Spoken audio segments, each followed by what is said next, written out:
अस्सलाम वालेकुम। YouTube channel दोस्तों शेख 79 ढोल पर संगत कर रहा सरवर पिराई उमर शेख। अगर पसंद हो लाइक तो शेयर ज़रूर करना, शुक्रिया।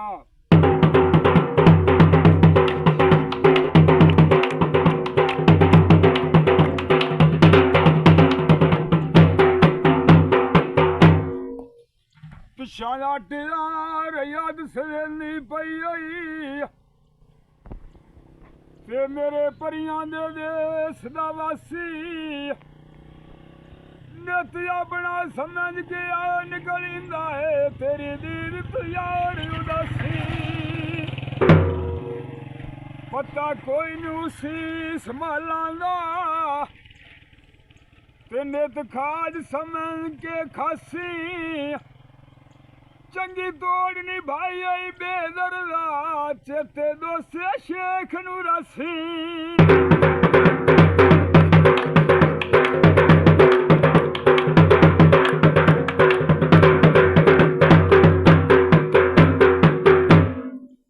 सावे सोए माया ओ जेवर जिंदगी दे ये सजान दवाया। पंजाबी का गीत है। बदले नाग दे कोके तैनू सजने दोए माया।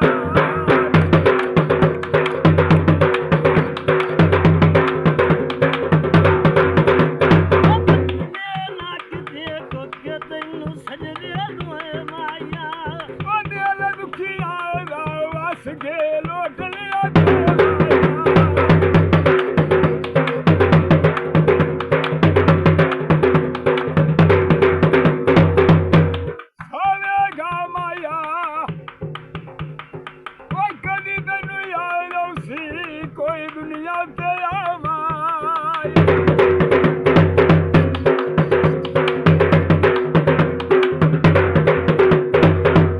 तेरे कोके लगन प्यारे, तेरे कोके लगन प्यारे। ने सजान गुजारे, ने सजान गुजारे। प्यार नहीं गारे बदलिए नाग दे कोके तैनू सजने दोए माया।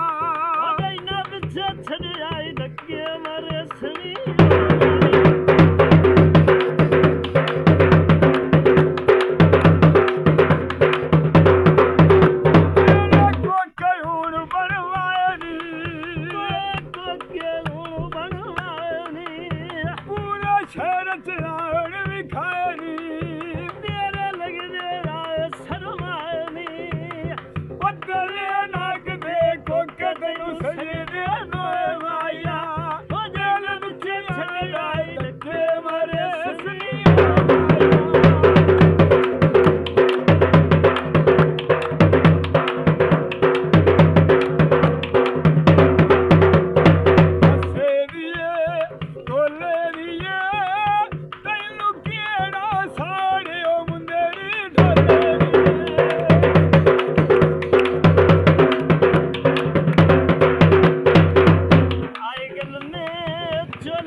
शौक